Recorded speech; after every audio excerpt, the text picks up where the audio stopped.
All right. Hey, how are you guys doing? My name's Charles Threatt. I'm a school counselor at Classical Academies, personalized learning community, as well as a professional clinical counselor.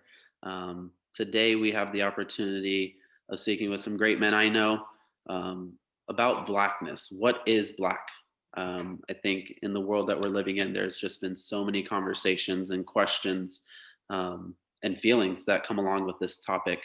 And I thought it would just be an interesting opportunity to share some perspectives of people that I know and respect who have different experiences, similar experiences, but all come from a place of empathy and understanding and hope for a better world to raise our families and our kids in. And so, first, we'd like to let Mr. Sell introduce himself. Hello, everyone. My name is Carcel Bester. I am a network engineer for occupation. I was born and raised in New Orleans, Louisiana. I ended up moving to California in high school, about 1988. Been here ever since. So I'm actually a Cali boy now, as opposed to being from Louisiana, even though I do travel back and forth, but got lots of family still down there. And, I'm here to give my experiences. Thank you.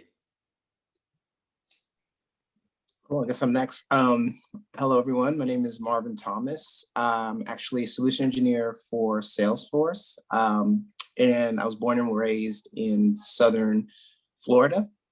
Now live in Southern California with my wife and my year and a half son, Roman. And I'm just here for the experience. I'm here to kind of share my experience and have this conversation with all of you. So pleasure being here. Thank you. Hello, everyone. I'm Daryl Snipe. I am a group fitness instructor and a wellness consultant.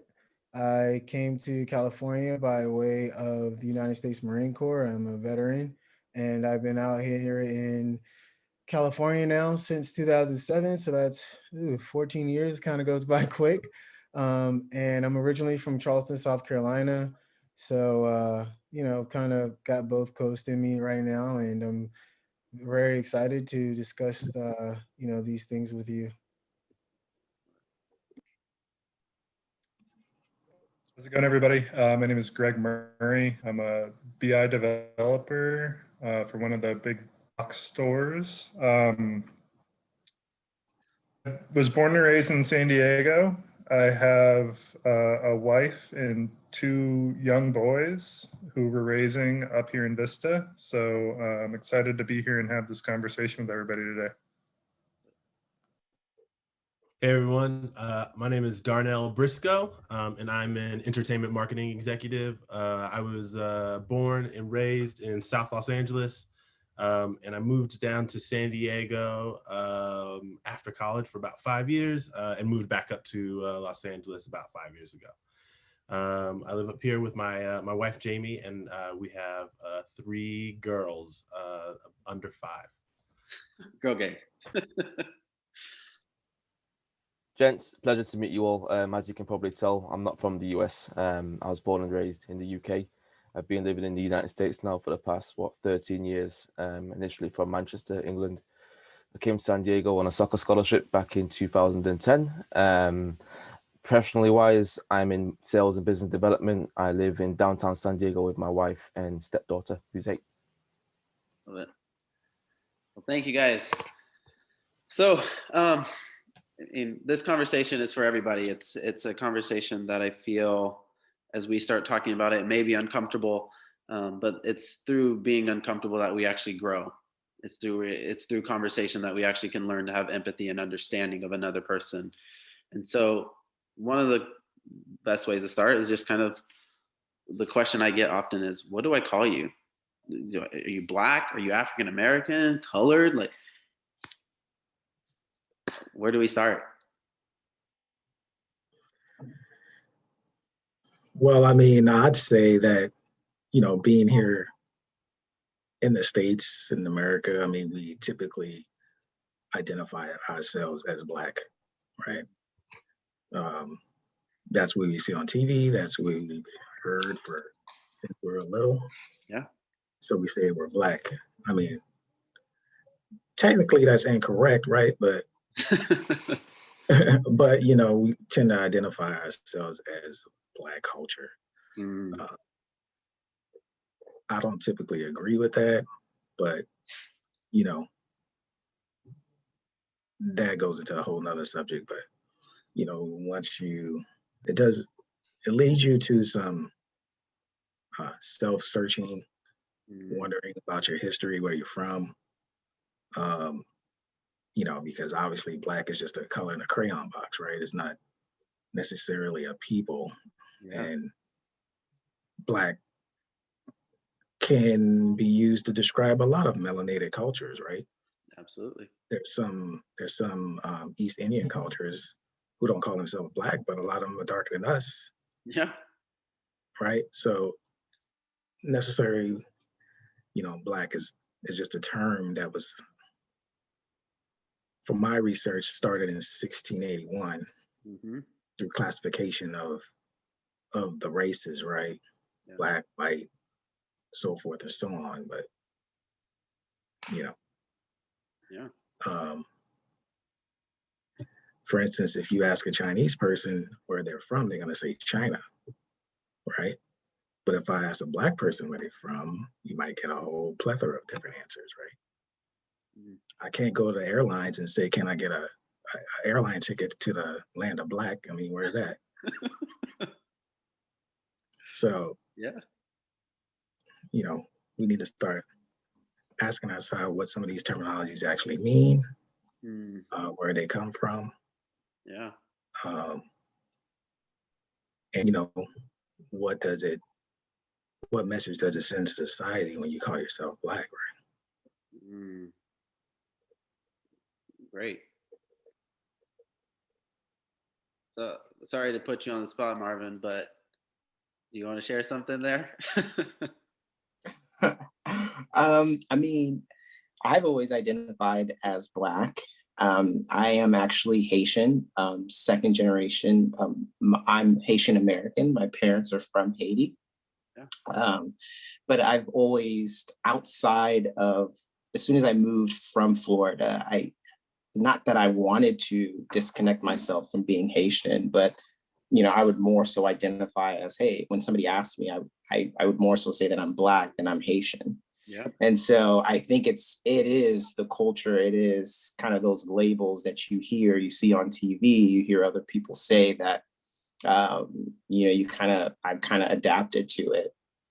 I know I have family that, or I have my wife's family, when somebody calls him African American, he says, "What? I'm not African American. Where does that even come from?" So there is that label of Black and African American, where if we're confused on it, others will be confused on it as well. And so I don't know. I've always identified as Black, but I know other people may not agree with it, and I know some actually get offended by it. But it is still kind of vague, in my opinion, across the board. So, but for me personally, I'm okay with somebody who's like, "Hey, are you Black?" And I would respond and say, "Yes, I am." Because that's just kind of what I'm used to now. Mm, absolutely. Anyone else have any thoughts? I could say something. Obviously, not being from the US, I can't be African American. It's not possible. so the second best thing would be Black Britain, but I don't even go by that. I go by Afro-Caribbean. My heritage is Jamaican, so on both sides of my family, I'm full Jamaican by heritage. I just sound British. So I subscribe to where my family are from. So that would be the Caribbean. Afro-Caribbean would be the proper term that I would prefer to be referred to. Yeah. Well, I think that's important. Like, that it's that heritage side, it's the culture. And so what culture were we raised in? What do we know? I got a 23andMe test one year for Christmas because I had no idea. My great grandmother's only job was picking cotton. And Yeah, that's as far as my family knew. Our history went back, and she was in Cleveland, Ohio. yeah, And so we have no idea what went past that. And so we did a 23andMe, and I was like, oh, I am African American. Like I had no idea. I didn't know what part of Africa.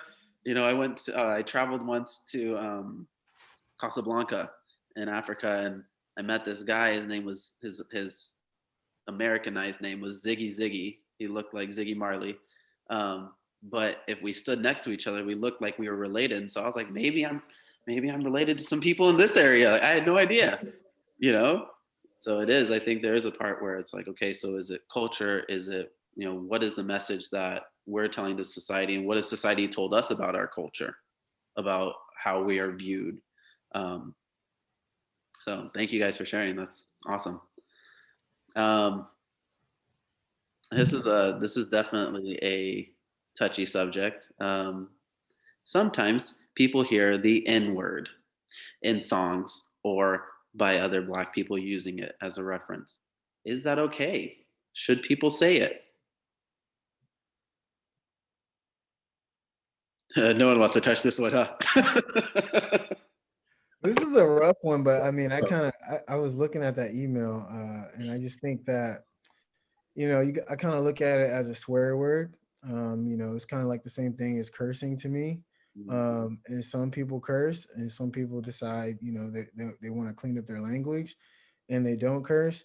Now there is like that, racial undertone with it, that it's kind of like, for me, we grew up saying it, so it's like one of those things where I think I was saying the N word before I even would use like sugar honey iced tea. It was like, it was more of like growing up, especially like in middle school and stuff like that. It was more like that's just what you do with your friends. Not saying that it made it right, but and I know some people that I go around, that now that I'm older and more mature, I'll talk to some people and they'll explain why we shouldn't use that word. But it still isn't going to change the way that I view the word, because the way it was introduced to me was more of like a friend, homie type of thing. It wasn't introduced to me with much meaning. I'm 11, 12, 13 using that word. And so you just kind of grow up and it becomes a part of your vocabulary. But yeah, I love to hear more thoughts on this. I think what's been challenging for us is that the N word historically has meant some very damaging things through slavery, right? But it's become normalized. Now, I don't know if the normalization of it makes it any better, or would it be any different if it wasn't normalized in media through songs, and if it wasn't maybe something that we internalize and then pass on to our peers or relatives at such a young age. Just because it happens and we're so comfortable with it, I don't know if it's any right. And I'm victim of this. If a song comes on, I'm dropping the N-word. If Yeah. And sometimes I might modify it by saying Negro as opposed to the N-word incomplete. But yeah, I think I'm victim of that too. Yeah. I think the thing that's tough about it, and I grew up the same way, just hearing it and using it with kind of friends and stuff. But I think the thing that part of why it becomes so problematic is because it is in the same breath and even in those same times and eras so triggering. And if a white person were to say it, I feel like it is wildly offensive. And so, I mean, I openly understand the contradiction in it. But I guess especially now in a more mature state, it is, I think I have a slightly different perspective on it, just because I realize how triggering it is, and how even though it has been used by me and friends and family in a familiar way, and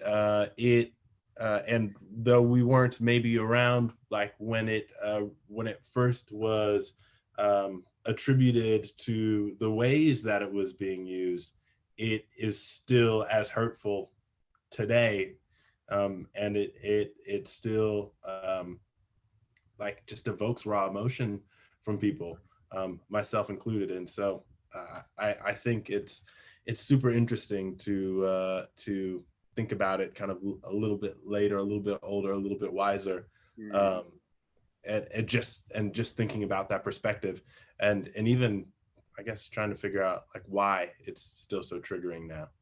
Yeah, absolutely. I'm a little torn. I think it's interesting that the story that's been told, or the perspective that a lot of people have, is that we took the word and flipped it. We took it and made it ours, and made it turned it to a level where it's something that we owned, as opposed to something being negative. Now we took it and said, like, well, we took this negative word and we're going to own it and we're going to make it better. Right. And I feel like that's a lot of what happens in the Black culture as well, is that we take things, we make it cool. We take things, we make it different than it turns out being cool, or whatever, or cool. And Right. so I have used it. I know that I agree with Daryl too. I never thought of it that way, but it is kind of like a curse word where. I think you make a good point, and I know I've spoken a lot. So you mentioned the word endearing, and I don't know if when we say it amongst each other as Black men, that we can mean it to offend each other. I think when the word's used, the place from which it comes is way different. When a white person uses the word nigger, it's to belittle you and to demean you and put you in that slavery state of mind, where brother to brother, the N word is never meant to necessarily make you feel out of position or less than. So I think the place it comes from is different. Yeah. Although the word's the same. Yeah. And then also, I want to hear Sel's take on this, because I know he's older, so he kind of gets that endearment part, and that's the part that I think has gone away through rap music, because I'm a big hip hop fan and I listen to hip hop while I'm playing basketball. But the endearment has, like, I don't know, I'm gonna give this to Sel, but to me it's kind of changed, and that's why the word has become more of, now it's still a little bit more, we're not sure if it's endearment, because sometimes in the songs now they're saying, oh, I'm gonna kill this N, I'm gonna kill this nigga, I'm gonna do this to this nigga. Now it's like, whoa, it's like, what are we doing with, like, we took back the word, but now it's like it's becoming more controversial, because if you have a white person that wants to listen to the song and they just rapping the words, all they're doing is rapping the words. But now it's like, oh, you want to kill, you know what I mean? Now it's like a problem, because what they're saying isn't endearing. But I want to hear what Sel has to say about this, because he's from the old school, so he can kind of give us the background of this. Well, I mean, this is a word that's been used on us for a long time. So we have to understand there's a difference between, nigger and nigga, and like the brother was pointing out to, context matters, Yeah. right? How it's being used, who's using it. Yeah. I think it's been, what's the word I'm looking for?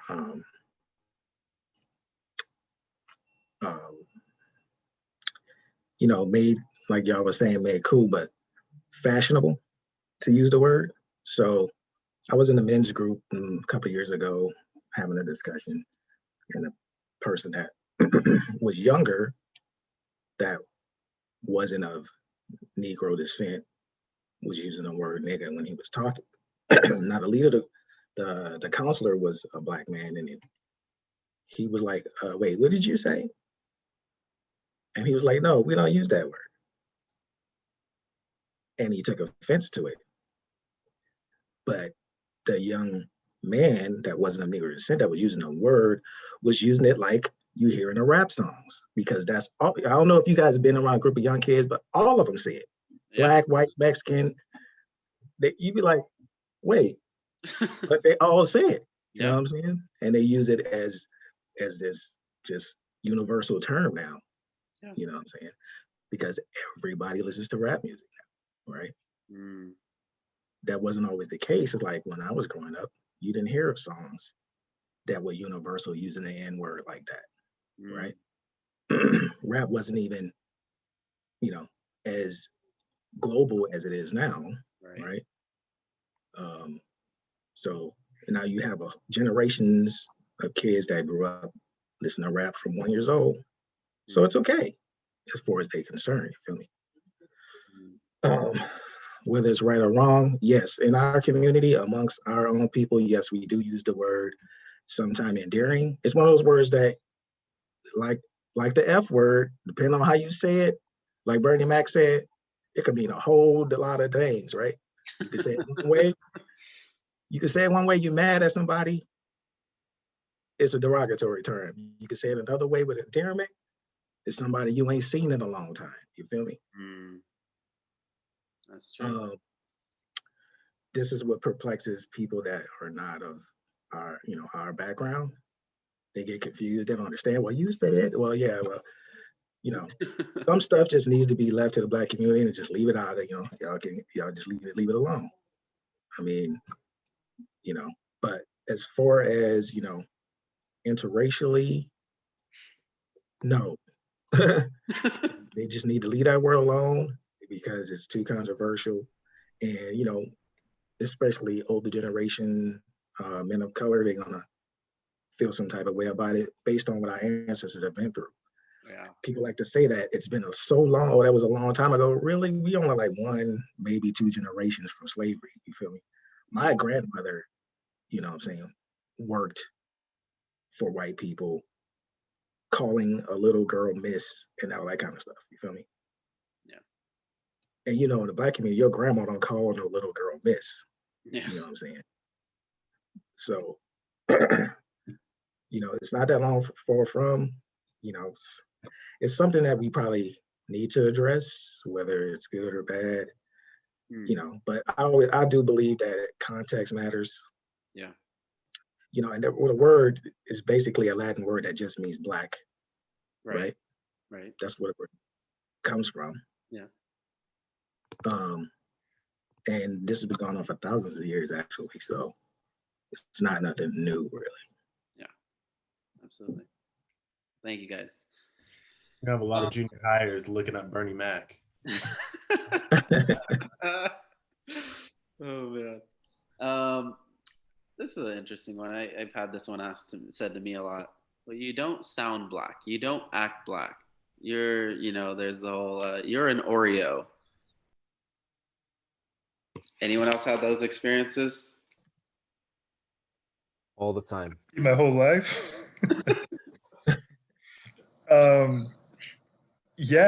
So obviously I'm mixed. My dad's Black, my mom's white. I grew up in suburban San Diego. I feel like I've both had kind of a Black experience, a white experience, and neither all at the same time. And I think I sent that to you in the email I sent. Yeah. It's been fitting in neither group and trying to figure out like who I am as a person and how to navigate life that way. And I don't feel like I'm doing it justice. I feel like I'm kind of just rambling on about it, but it's been like, I feel, I guess in a sense, white guilt, because I feel like I pass in a way, and that's a term that I've had used on me. It's like, oh yeah, you pass, like you're white. Like growing up, I had blonde hair, blue eyes. If you didn't know I was Black, and most Black people do, but some white people didn't, they would just think I was white and just treat me that way. So I've felt guilt in that sense. And even just this conversation, I've never been pulled over for the color of my skin. But I still feel, I don't know, anxiety around police. Yeah. Just because I grew up with my dad who has been pulled over. Absolutely. So it's kind of living both worlds at the same time and not, I guess, having the same experience that everybody on this call has had. Yeah. Wow.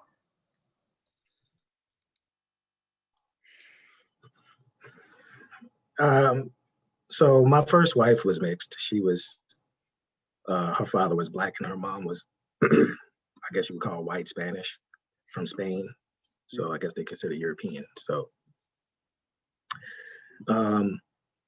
and we've had the discussions, her and I, and that's a very big issue with kids of multi-ethnic ethnical backgrounds. Mm-hmm. Sometimes they're torn. They don't know, well, should I feel more this way or that way? When they're around their Black counterparts or their color counterparts, they're not Black enough, right? And when they're around, the white counterparts, some of them have experiences where they say, well, the white people treat me way better than the Black people did. You know what I'm saying? She felt that she got more criticism from the Black community because, oh, well, you think you're all that because your hair looks good. You got nice hair. You got good hair, right? Whereas she didn't really feel that judgment from her white side, right? So I think she's kind of jaded, when it comes to her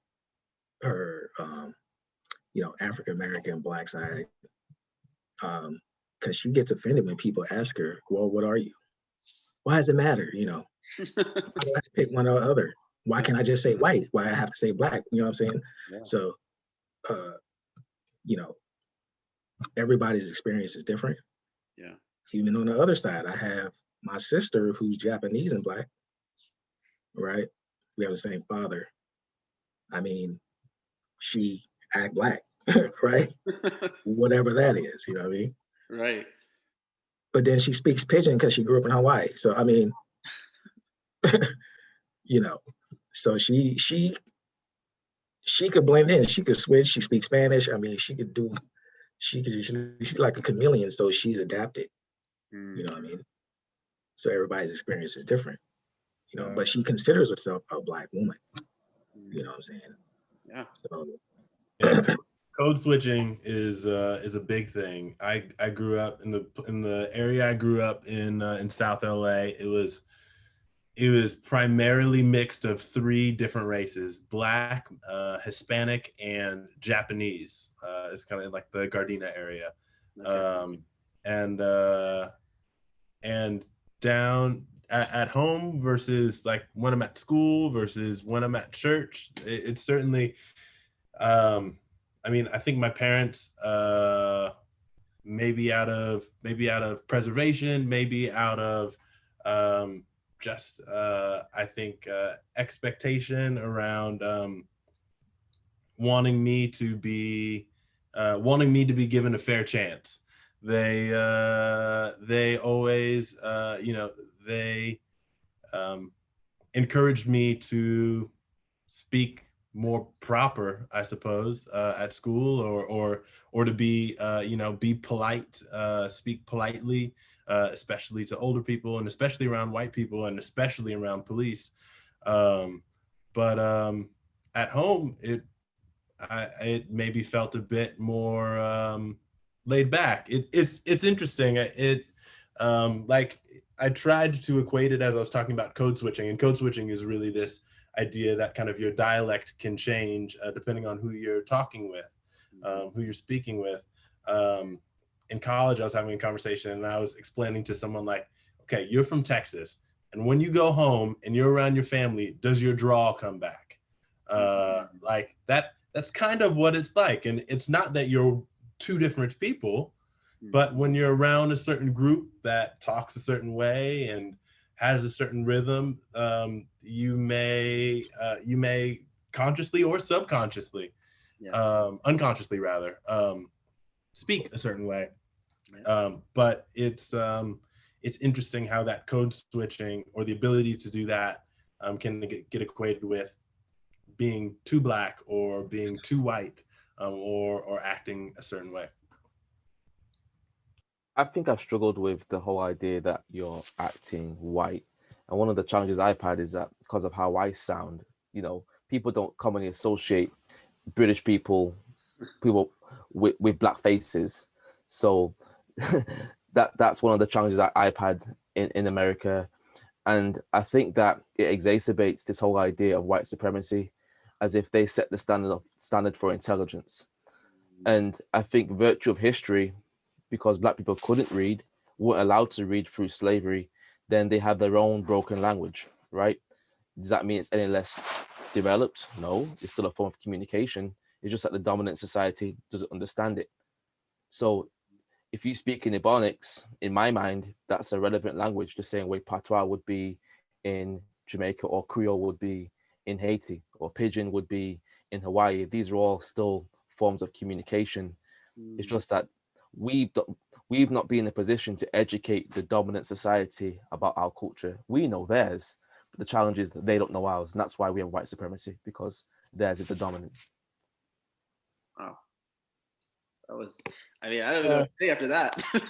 Yeah, definitely. It sounds so much smarter with the British accent too. Agreed. Man, that Oreo. I'm just kidding. Oreo, coconut. Oh, I've heard it all, man. Well, it's true though, and now white people are like, oh man, George Floyd, that sucks. That wasn't new to us. What do you mean? Right. You could pull any black man said, well, now you see. It's only here because of the camera age. Yeah, I mean, this stuff was happening at the time of Martin Luther King, Medgar Evers, all those guys suffered this stuff. Yeah. People lost their lives so that we could have some modicum of equal rights. We had to prove and march for stuff that we should have already had from the beginning. Absolutely. Wow. Agreed. Yeah. So, I mean, that does kind of tie into, and so you've mentioned it, we've kind of all grazed on it a little bit, but the tension between, even within the Black community, right, where we can be hard on, like your sister you were talking about, right, and it's like, well, the Black community didn't really accept me, and I think that, that's a question. It's like, well, it's okay for, why are black people are killing each other, and I think people don't really know how to reconcile it.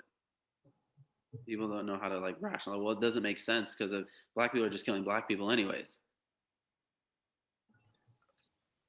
So yes, in the Black society, we do have some issues that we need to remedy within ourselves, right? And I think it starts with us. Yeah. We have to unify,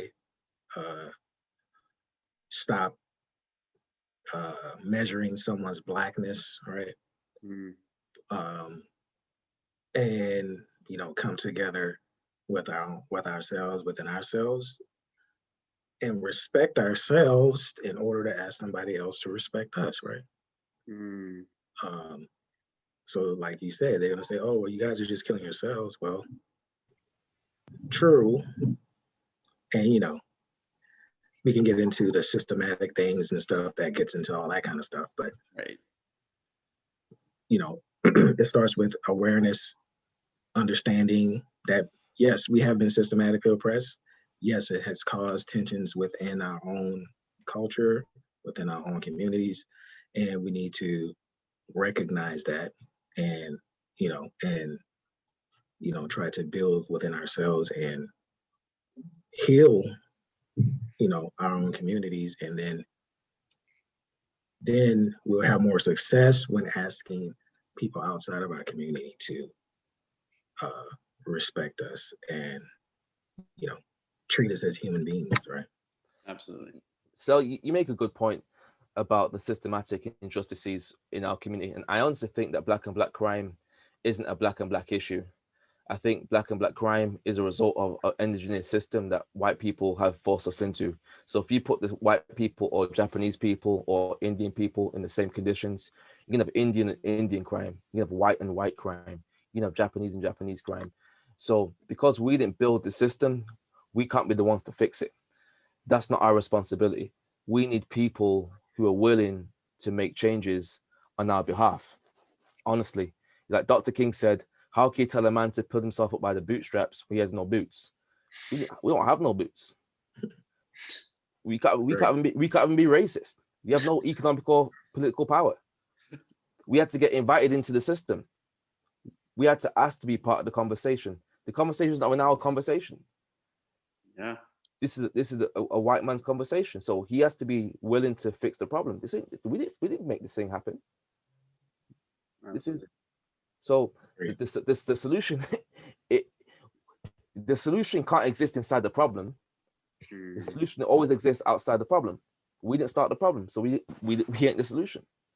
Mm. Agree. There was a Right. pastor, I went to see this pastor speak once, and he said, justice doesn't compute until you're on the other end of it. And there was a lot of weight to that, because as we think about justice and we see the things that have been happening and the injustices that maybe we face or that we don't face, but we see, it doesn't register until, for other people, until you're on the other end of it. So even the people that watched the George Floyd, it took them a literal video that went viral and spread across the world that said, oh, that doesn't look right. That was their point of justice, even though they weren't even, it wasn't them, it wasn't their family, but it humanized it because we watched it. And it wasn't a movie, it wasn't on, HBO, it wasn't on any of these other channels. It was literally a from someone's phone, that what could have been anybody's phone, and they watched it on their phone.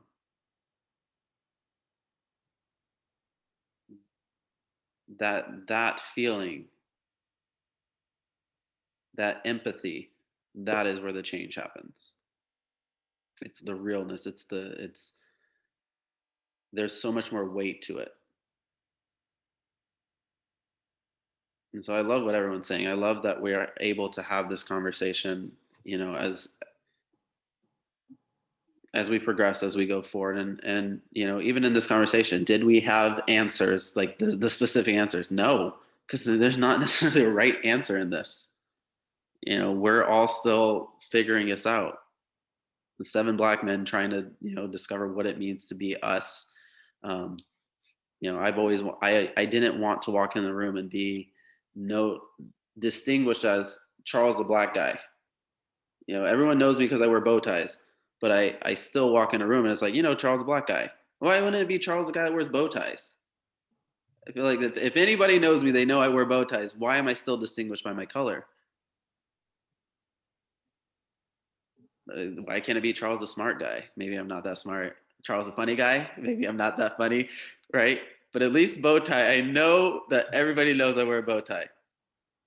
And so I think that, like, for me, it's not that I'm separating myself from my Black culture. I want to not be known for being Black, but is there other distinguishing factors that qualifies me as a man besides my skin color? I understand and I agree with what you're saying. I forget the white counselor, the older lady, when she does experimentations on kids. Gosh, I can't. You know what I'm talking about? But anyway, she was saying that. Yeah, What you're you were talking saying. about attachment. He's talking about attachment with the babies, and I think Bobby. That's what I think you're discussing, but I'm not sure. Attachment theory? Maybe. Yeah, with the attachment with the babies. No, maybe not. The short white lady with the short hair. Yeah, you know what I'm talking about? I don't know her name, but yeah, I know what you're talking about. Okay, well, like you say you don't want to be known as Charles the Black guy, but to kind of dismiss your color is like kind of dismissing a part of who you are as well. So you have to acknowledge that you're Black. Sure. And sure, you might be. I'm not thinking you're probably Charles the Black guy, because if you're in a society or a whole bunch of white people, Charles just don't do it. Then you go, Charles the Black guy. Oh yeah, you know what I'm saying? It's Charles, because that's a defining factor. It's something that's so prevalent on you. That's what everybody sees first, especially here in America, right? Everybody sees color first. I mean, we would like to ignore it. We would like to just be known by our character, but that's just not reality. You know what I mean? Here. And our colors attached to us, and we can't get rid of it. I know Michael Jackson tried, but it's not gonna happen. And I think that's a good point. It's not, because I think when people say like, oh yeah, I'm colorblind, like I don't see color, it kind of leads to like this apathy where they're not seeing, they're saying seeing color and they're also not doing anything about the injustices that are happening. Right. So I think it's more, and I've heard this somewhere, I don't remember, so forgive me whoever came up with this. It's not about being colorblind, it's about being like color conscious. So knowing the colors there and then knowing how to kind of act accordingly, I guess. Right, because if you dismiss the color, you dismiss all the pain and suffering and problems that came with that you experienced. So you can't say, don't see me for that, because then now you're saying, okay, well, all those experiences that your people went through, they didn't happen because you're a carcel, not black. You're not black, you're just a person, you know what I'm saying?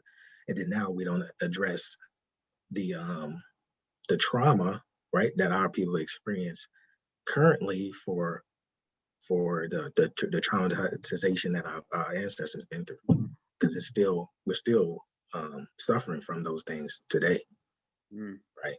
So we have to act like, we have to know that those things are still here. Absolutely. I tend to try to put myself in others' shoes when I don't necessarily understand the situation, and things like I don't see color. I try to understand the other end of that, or that perspective. And if I was a white man, I would be confused as hell. Like I feel like oftentimes we say we want to be one, we want to be united, we all want to be equal, but oftentimes as Black folks, we divide ourselves on our own. You know what I mean? And so I can understand if someone says I don't see color, maybe they're talking about their character specifically. Like I may think of us as equal, but on the flip side of it, you do have to notice that there are issues that are out there. And so I think I don't know if, I'm not saying that we're confusing them or our messages are not united, but I feel like in this world, especially last year, there's such a huge divide. Culturally, everywhere, there's such a huge divide. And I think that the more and more I think it's anger. The more and more that we're angry about things, the more and more we try to shove things down people's throat. I think the more and more that anger boils up to the point where, okay, I don't get it. I'm confused. I'm just going to, kind of do me, keep my head down and not help or not try to be part of the conversation, or I'm afraid to be part of the conversation. I don't want to say the wrong things. I feel I work in an office where there's only, at one point there was 3 Black people, now there's only 1, and that's me. And I feel oftentimes that sometimes my coworkers are walking on eggshells around me, afraid of saying certain things, like, oh, how will he react? But I've never once gave that type of personality or a type of person that would be angry if you said something to me, you know what I mean? And so I get it. I get why they're confused. I get why the world feels so divided. And the core of it is anger. I feel like there's a lot of anger out there. And for me personally, I try to, I am aware of color, of course. I have gotten stopped a couple of times, but I try to remove the negative aspect out of it. I try to remove the anger out of it. I try to understand their perspective, or try to understand, or not necessarily understand, but more so try to figure out, like, okay, like why would they even do this, or what's their history, and that allows me to personally think about my history, personally think about my upbringing, my parents, what they had to go through. And so, I mean, all that to say is that I feel there's a lot of anger, and that's dividing us. And I understand where the confusion may come, but I also want to hear everybody else's perspective of, if you were to put yourself in their shoes, what would your thought process be? Or where would you feel like you would come from on the other side of it as a white male? Well, I think the other thing you miss, regardless of if you're talking about a group of Black men or Black people or any race, when you say, I don't see color, is you dismiss and you miss all of the great things that come with that culture. You miss the great traditions, you miss the great heritage, you miss the great food, the great music, the contribution, there's so many rich things that are incredible about multiple cultures, about every race, about every color. And when you say I don't see color, and when you say I'm colorblind, you dismiss and you miss the opportunity to experience those things and why those things make like the world and those people so special. It's a giant missed opportunity by trying to dismiss it altogether. I think you raise a good point, man, because that's the reason why we celebrate Black History Month. I was on a similar panel as this with my alma mater at Point Loma. Charles used to work there before he's at Classical Academy, and we were talking about complicity of racism in America's churches, right? And I had to explain to these folks that Jesus is as much Middle Eastern as the Prophet Muhammad. These guys didn't even get it. Like these guys get just think based on the picture you see on TV of this Jesus with this his blonde hair and blue eyes. But hold on a minute, this man was born in the Middle East, born in Palestine. They took that man to Egypt to hide him. So how has he got blue eyes and blonde hair? You're gonna have to read Don't say it, but since he brought it up, that makes sense. So if we don't celebrate the history properly or don't acknowledge the color, we're gonna miss so many things that we should be getting credit for. agree. Yeah, I like that. It's like a positive spin on why color is important. Most black people benchmark their history off slavery. Exactly. Where slavery is only an event in Black history, but not the entirety of Black history. But none of us really know anything beyond that. Who's got record of it? Who knows it? I mean, I know parts of it, but I can't tell you as much as I can about that and the civil rights movement. Sure. And that's what we get taught. And when your history is based off oppression, and imagine if the Lakers always won the NBA and nobody else got to win. That'd be great. Yeah, that sounds wonderful. Can we do that every year? Sorry. But what I'm saying, imagine the same team that showed up to win, and all you realize that, oh man, your team lost. You guys were on the losing side of history always. Yeah, you bring up a great point. I always bring that up whenever I'm discussing history with anyone, is that yes, in the really, to me, I think that the roots of the problem is that, and what causes an inferiority complex in Black males, in black people altogether, is that in the 4th, 5th grade, I remember being in class and I remember hearing all these great things that white Americans have done there, because as a kid, when you're listening to history, you're in the 3rd, 4th, 5th grade, you're hearing someone say that, hey, and Christopher Columbus did this. You're like, oh, okay. You're like, you look at your complexion, you're like, oh, okay, that's pretty cool. We did that. And then they fought the Indians and then they won. Like, oh, okay. Like we're connected to that. So like as a Black kid, we're listening to like the things that they're saying, and they're like, so yeah, you guys, you were slaves, but then Martin Luther King came and then he freed you guys. And then, so now in the back of your head, you're hearing this in the 4th or 5th grade. And this is all that you hear. You don't hear about, I didn't know that a Black person was the first person to do open heart surgery until I was 26, 27. I mean, I was like, really, a Black person? I thought we just put some nuts in a thing and made peanut butter. I'm thinking I could have came up with that. You know what I'm saying? Like, I'm like, really, a Black person was the first person to do open heart surgery? Are you kidding me? So we don't hear about we don't hear about our history. We don't hear about the great things that we've done. Yeah. So it causes this inferiority automatically deeply inside of you, because all you heard in 4th, 5th grade is that, okay, you were you were slaves, and then Martin Luther King came and he freed you because he was so great. And then after that, you were integrated into society. And it's like, that's all you hear. So a big part of it is education, and it needs to become a part of the curriculum in schools. It's not only for, I think it should be for everyone, but especially for Black children, because I didn't know a lot about our culture or a lot about the things that happened until I decided to take some college courses on my own that I had to pay for.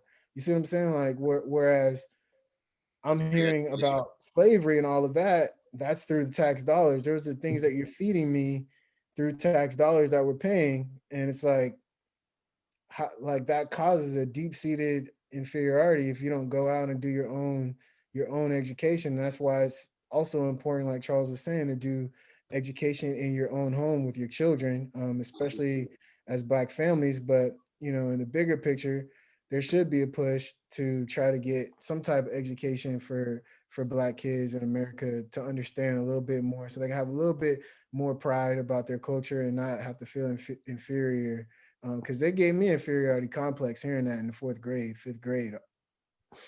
Yeah.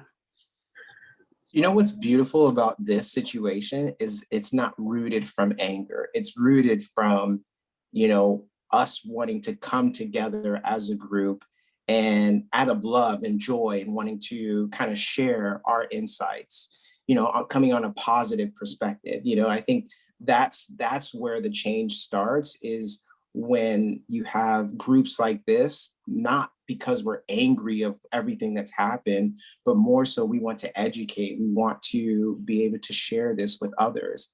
I think that's where people are going to accept it more and are going to be more willing to hear it. So that's why I love this, Charles. Thank you. Thank you.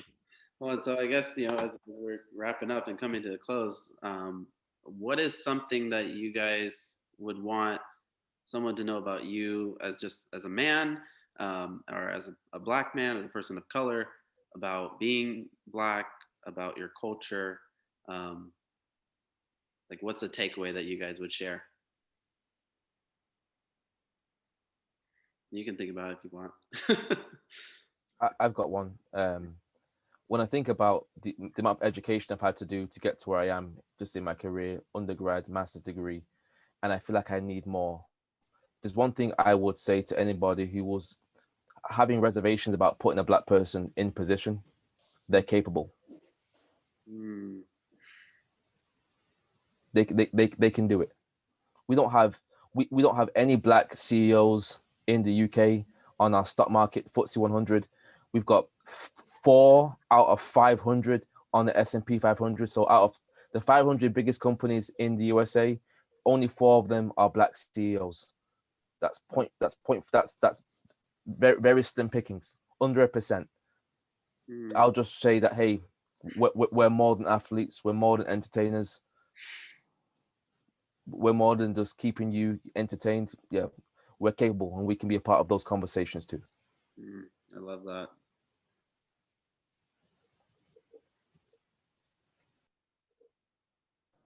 I think for me, the biggest thing would be, if you're Black, just know that you're Black, and yes, that's going to be unique in America, but just know that every individual in America is already unique. So I think a big thing that hit me was talking about the Oreo, the Blackness, and fighting for your Blackness. Sometimes you can just be you, and that's enough.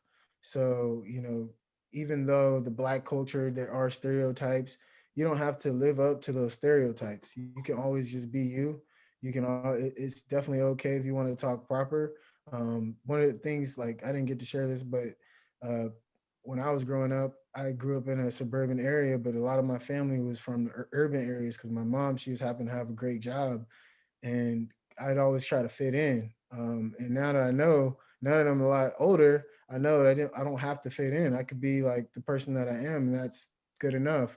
Because sometimes when you try to fit in, you're going to lose yourself, and losing yourself, you're losing a part of your journey. So being able to just be you, and knowing that, hey, you're Black, but you don't have to live up to all the stereotypes that are coming from, it may even come from the Black community, because of peer pressure, but you don't have to live up to that. You can always be your own person. That's always going to get you further than trying to live up to anything else. Absolutely. Thank you.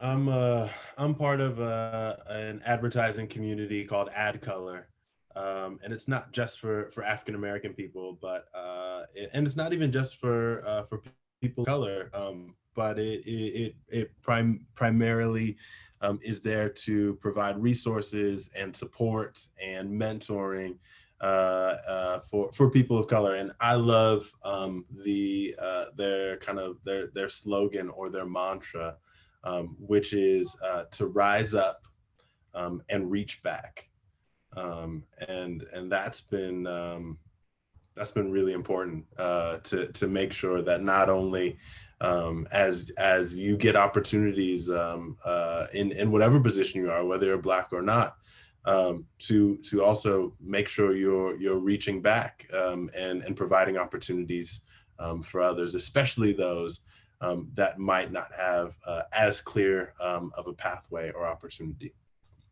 Love it.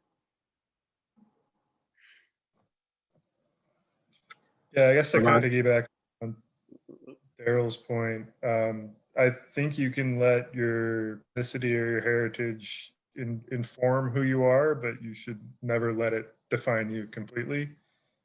So with that said, I mean, do what you want to do and know that, I guess, high school or being young, like the things you do to fit in then don't matter when you get older.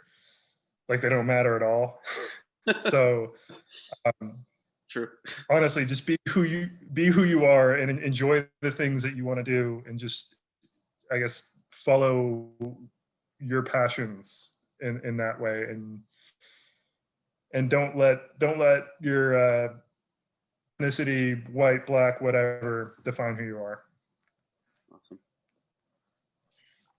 Awesome. I would kind of piggyback and say, just to add a little bit to that, is that I understand at that age, it's kind of hard to really understand who you are. It's hard to really identify, but if I can go back, I would say, look into your history earlier. It's not really taught in schools, but you have your parents, you have your family. Sit down, have a conversation with them, learn who your grandparents are, learn the type of person they are, because we're connected to our family, and our character comes from our family. And that's essentially who we are. And we can build and we can blossom from that. And we don't necessarily have to pull from people that are close to our classmates or whoever. We can really pull from our family. That's our DNA. That's our blueprint right there. And so I would say, and for me, if I can go back, I would stay a little bit closer to my family, understand a little bit more about my history, because that's how I'm going to understand who I am individually and be able to spread the type of person that I am to around other people and show that character. So that's what I would say. I guess I'd say, you brothers gave some wonderful takeaways.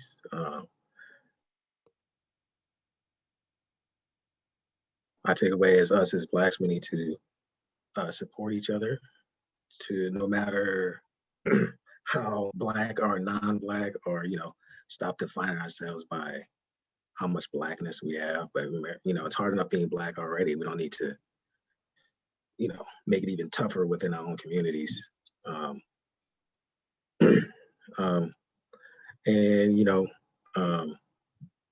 like you said, look into our history earlier.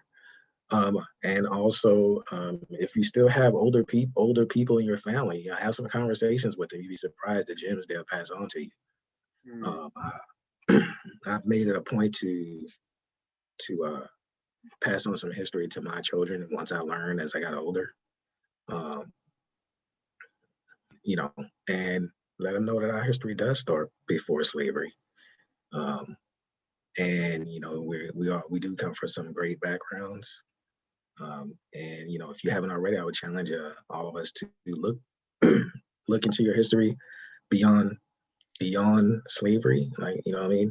Because that's where, you know, like Daryl was saying, school starts, we were slaves, and then Martin Luther King fought, and then now here we are, you know what I mean? It's a lot more than that. Yeah. And, you know, the transatlantic slave trade actually pulls, you know, makes us more together. Like, so for instance, like Reese, I think his name, he's Jamaican, but he's raised in the UK. But if you trace back, his ancestors were part of the transatlantic slave trade. He got dropped off over there. Yeah. You see what I'm saying? So now you have to trace back, okay, why? You know what I'm saying? You ever wonder, and that's the question I'm leaving. Why are we the ones that went into slavery? You know what I'm saying? That's a significant part of history, that one nation of people went into slavery, and then we ended up everywhere. And then you got all these different supposed cultures, right? Supposed Jamaican, supposed Haitian. I too am of Haitian descent, which I just found out not too long ago. Creole background, obviously, because it's prevalent in Louisiana, New Orleans, Right. a lot of Creole. Yeah. And you know, you'd be surprised at what you find out. You know what I'm saying? That could be another discussion for another day, because I can give y'all some gems on that. But Love it. but you know, thanks Charles for putting this together. This was great. Had some you know, some good knowledge that was imparted out here. You know, and I look forward to the next time you do something like this. Absolutely. There'll be plenty more. I'll leave us with a quote by Brian Brown Walker. It said, "Cultivate a quality of grace in your relationships and in your general way of being. In this way, you gain a power greater than any other to open a way through obstructions in your dealings with others." I think if you listen back to that, it's saying that if we can go into conversations, if we can with grace and empathy and how we interact with each other and how we communicate, if we're having conversations that are uncomfortable, that it opens up doors, it clears obstructions, and it makes it easier to walk across that bridge together. And I think that's the goal of this. Is yeah, we're still black, we're white, we're whatever it may be, but if we can walk through life together with grace and understanding of another, to seek to understand somebody, we'll go a lot farther. So thank you all. Appreciate you so much. And we'll see you next time. Brothers, God bless you guys, man. Thank Thank you.